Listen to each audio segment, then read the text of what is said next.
Good morning. पुढचं bulletin महाराष्ट्रातल्या गावकोसातल्या महत्त्वाच्या घडामोडींचं बुलेटिन. सुरुवात हेडलाईन्सनी.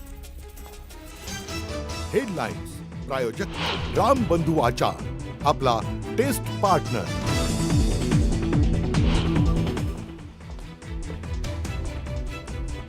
सरकारचं शिष्टमंडळ जरांगेंची भेट घेण्याची शक्यता. मंत्री उदय सामंत आणि राधाकृष्ण विखे पाटील जरांगेंची भेट घेणार.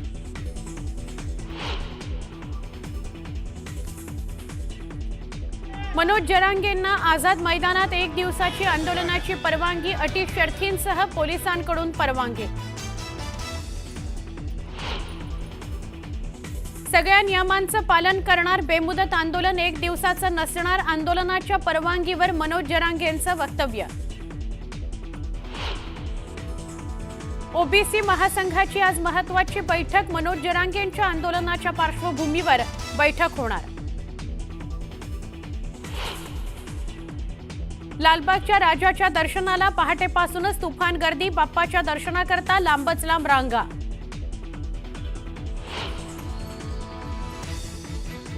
दगडूशेठ बाप्पा समोर 35,000 महिलांचं सामूहिक अथर्व शीर्ष पठण. श्रीमंत दगडूशेठ हलवाई सार्वजनिक गणपती ट्रस्टकडून सलग 133व्या वर्षी आयोजन.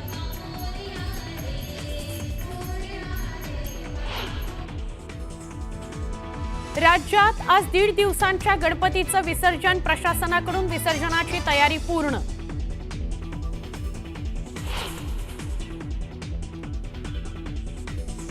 उत्तर भारतात मुसळधार पावसामुळे पूरस्थिती. कुलूमध्ये रस्ते पाण्याखाली. काही ठिकाणी रस्त्यांना गेले तडे. जनजीवन पूर्णपणे विस्कळीत.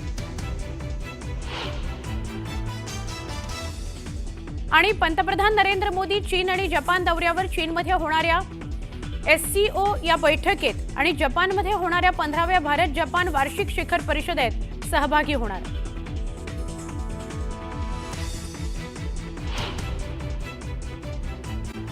थाटामाटात विराजमान झाला गिरगावच्या राजाचं यंदाचं 98वं वर्ष आहे. यावर्षी पर्यावरणपूरक बाप्पाची मूर्ती आहे, तर बांबूपासून सजावट पर्यावरणपूरक अशीच करण्यात आली आहे. गणेशोत्सवात मंडळांकडून आकर्षक आणि समाज प्रबोधन करणारे देखावे साकारले जातात. यंदा वरळीतल्या आंबेडकर नगरच्या बाप्पाचं 77वं वर्ष आहे. या मंडळानं केदारनाथ मंदिराचा देखावा साकारला. या गणपतीची स्थापना 1947 मध्ये तत्कालीन पंतप्रधान पंडित जवाहरलाल नेहरू यांच्या हस्ते करण्यात आली होती. उद्धव ठाकरेंनी राज ठाकरेंच्या शिवतीर्थ निवासस्थानी जाऊन गणपती बाप्पाचं दर्शन घेतलं. उद्धव ठाकरेंसोबत रश्मी ठाकरे आणि आदित्य ठाकरे देखील बाप्पाच्या दर्शनाला आले होते. मुख्यमंत्री देवेंद्र फडणवीस यांनी देखील राज ठाकरेंच्या निवासस्थानी जाऊन बाप्पाचं दर्शन घेतलं. उद्धव ठाकरेंनंतर मुख्यमंत्री फडणवीसांनीही शिवतीर्थ या निवासस्थानी जाऊन दर्शन घेतलं. मनसे अध्यक्ष राज ठाकरे यांच्या घरी शिवसेना उबाटाचे खासदार संजय राऊत यांनी देखील भेट दिली. राऊत यांनी राज ठाकरेंच्या निवासस्थानी जाऊन बाप्पाचं दर्शन घेतलं. केंद्रीय मंत्री नितीन गडकरींच्या नागपूर इथल्या निवासस्थानी गणरायाची प्रतिष्ठापना करण्यात आली. यावेळी गडकरींनी सहपरिवार पूजा आणि आरती केली. उपमुख्यमंत्री एकनाथ शिंदेंच्या हस्ते ठाण्यातील किसन नगर इथल्या गणपतीची प्रतिष्ठापना करण्यात आली. यावेळी शिंदेंनी बाप्पाची आरती केली. मंत्री गिरीश महाजनांच्या सेवा सदन या शासकीय निवासस्थानी बाप्पा विराजमान झाले. मंत्री गिरीश महाजनांनी मनोभावे बाप्पाची आराधना केली. राज्याचे कृषी मंत्री दत्तात्रय भरणे यांच्या निवासस्थानी गणराया विराजमान झाले. मंत्री भरणेंच्या बाप्पासाठी भाजीपाला, फळं आणि कडधान्यापासून आरास करण्यात आली. राज्यातील सर्व शेतकऱ्यांना सुख समृद्धी आणि ऐश्वर्य लाभू दे असं साकडं यावेळी दत्ता भरणे यांनी बाप्पाच्या चरणी घातलं. मुख्यमंत्री देवेंद्र फडणवीसांनी भाजपा आमदार निरंजन डावखरे यांच्या ठाण्यातील निवासस्थानी जाऊन गणरायाचं दर्शन घेतलं. यावेळी मुख्यमंत्री फडणवीसांनी मनोभावे प्रार्थना केली.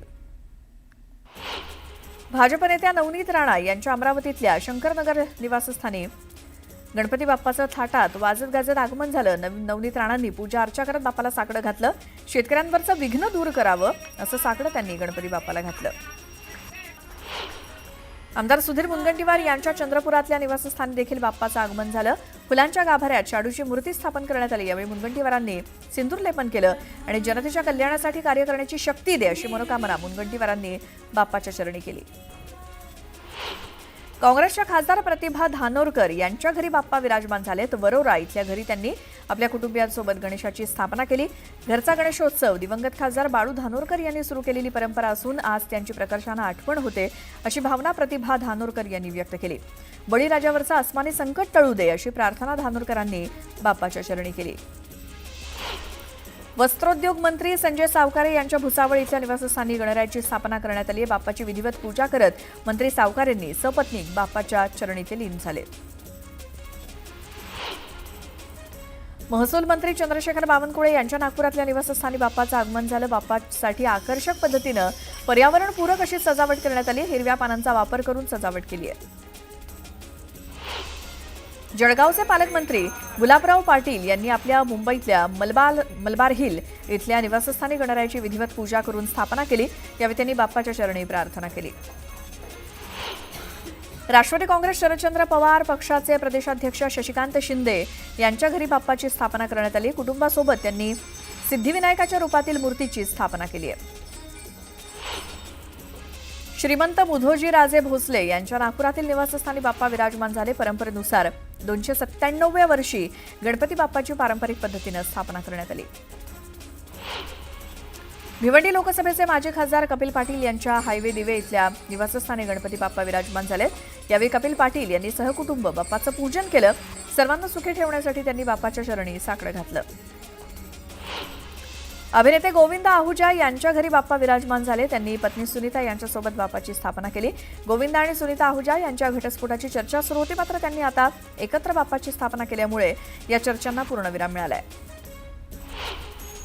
दरवर्षीप्रमाणे यावर्षी देखील अभिनेत्री सोनाली कुलकर्णीच्या घरी गणपती बाप्पाचं आगमन झालं.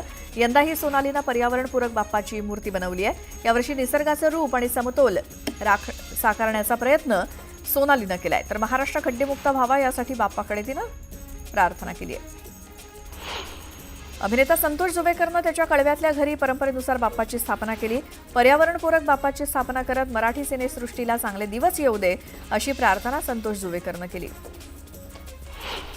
मनोज जरांगे यांच्या आझाद मैदानावरील आंदोलनाला पोलिसांनी परवानगी दिली. ही परवानगी सध्या केवळ एका दिवसासाठी असून यामध्ये काही अटीशर्ती घालण्यात आलेल्या आहेत. त्यानुसार आंदोलनाच्या काळात गणेशोत्सव सुरू असल्यामुळे वाहतुकीला अडथळा, नागरिकांना त्रास होईल असं वर्तन करता येणार नाही.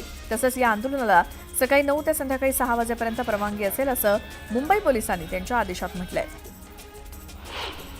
मनोज जरांगे यांच्या आझाद मैदानावरील आंदोलनाला पोलिसांनी परवानगी दिल्यानंतर मनोज जरांगेंनी आझाद मैदान पोलीस ठाण्यात हमीपत्र दिलं. हमीपत्रात मनोज जरांगेंनी 20 आश्वासनं दिली आहेत. जरांगे यांच्या स्वाक्षरीनं त्यांच्या प्रतिनिधींनी हे हमीपत्र सादर केलं. अंतरवालीहून मनोज जरांगे पाटील मुंबईकडे निघालेले आहेत. त्यांचा ताफा जालन्यातल्या शहागड फाटा इथल्या खुटा चौकात पोहोचला. यावेळी त्यांचं जंगी स्वागत करण्यात आलं. शेकडो मराठा आंदोलकांनी जरांगेंचं स्वागत केलं. तर कारच्या छतावर बसून जरांगेंनी चलो मुंबईचा नारा दिला. जुन्नरमध्ये मराठा बांधवांसाठी जेवणाची तयारी करण्यात आली. आंदोलक मुंबईकडे जात असताना त्यांच्या खाण्यापिण्याची सोय व्हावी म्हणून जुन्नरमधील गावागावातनं कोरडा शिधा जमा झालाय. सोलापूरच्या बार्शीतनं मराठा आंदोलक गणपतीची मूर्ती सोबत घेऊन मुंबईकडे रवाना झालेत. आंदोलनाच्या ठिकाणीच गणेशोत्सव साजरा करू असं जरांगेंनी सांगितलं. जरांगेंच्या मोर्चाला मावळ तालुक्यातून पाठिंबा मिळतोय. लोणावळ्यात वरसोली टोलनाक्यावरती चलो मुंबई, गरजवंत मराठ्यांचा लढा असे बॅनर लावून मराठा बांधवांना मोर्चात सहभागी होण्याचं आवाहन केलंय. मनोज जरांगेंच्या आंदोलनाला दिवंगत महादेव मुंडेंच्या पत्नी ज्ञानेश्वरी मुंडेंनी पाठिंबा दिला. मनोज जरांगे पाटील लोकशाही आणि शांततेच्या मार्गाने लढा देत आहेत, त्यामुळे सर्वांनी त्यांच्या आरक्षण लढ्याला पाठिंबा दिला पाहिजे असं आवाहन ज्ञानेश्वरी मुंडेंनी केलं. न्यायालयानं परवानगी दिली नव्हती तरीही मुंबई पोलिसांनी नियम अटींसह जरांगेंना परवानगी दिली आहे. त्यांचं जरांगेंनी पालन करावं असा सल्ला ओबीसी नेते लक्ष्मण हाकेंनी दिलाय. बेकायदेशीर मागणीसाठी जरांगेंनी गणेशोत्सवात षडयंत्र रचल्याचाही आरोप हाकेंनी केला. राज्याच्या 12 कोटी लोकसंख्येपैकी 12 ते 15% मराठा समाज आहे.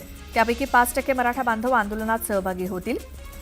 जरांगे सरकारला वेठीस धरण्याचा प्रयत्न करत असल्याचा आरोप नवनाथ वाघमारेंनी केलाय. दंगली घडवण्याचं षडयंत्र असल्याचा आरोपही ओबीसी नेते वाघमारेंनी केला. मंत्री राधाकृष्ण विखे पाटलांनी रावसाहेब दानवेंची भेट घेतली. शिर्डीतील शासकीय विश्रामगृहात दोघांमध्ये चर्चा झाली. मनोज जरांगे पाटलांनी भेटण्याची आणि चर्चेची भूमिका मांडली तर आम्ही नक्की विचार करू असं राधाकृष्ण विखे पाटलांनी स्पष्ट केलं. रावसाहेब दानवेंसोबतची भेट वैयक्तिक होती. दानवे व्यक्तिगत कामासाठी आले होते अशी माहिती विखे पाटलांनी दिली. सिंधुदुर्ग जिल्ह्यातील कणकवली, कुडाळ आणि सावंतवाडी तालुक्यात जोरदार पाऊस झाला. गणेश चतुर्थीच्या पहिल्याच दिवशी पावसाची रिपरिप सुरू असल्यामुळे गणेश भक्तांची तारांबळ उडाली. सिंधुदुर्ग जिल्ह्यात दिवसभर पावसाची संततधार सुरू आहे. रात्री जोरदार पाऊस बरसला असून 31 ऑगस्टपर्यंत जिल्ह्याला येलो अलर्ट देण्यात आला आहे. स्वाभिमानी शेतकरी संघटनेचे अध्यक्ष राजू शेट्टी यांनी नांदेड जिल्ह्यातील पूरग्रस्त गावांना भेट दिली. मुखेड तालुक्यातील हसनाळ येथे पाहणी करत शेतकऱ्यांशी संवाद साधला.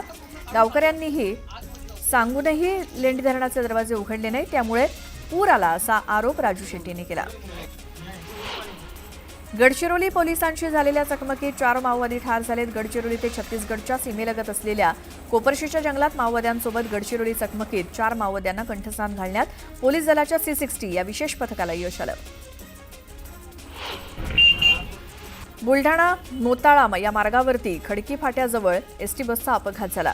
बसवरचं नियंत्रण सुटल्यामुळे बस थेट मेंढरांच्या कळपात घुसली. या अपघातात 20 ते 25 मेंढ्यांचा मृत्यू झाला.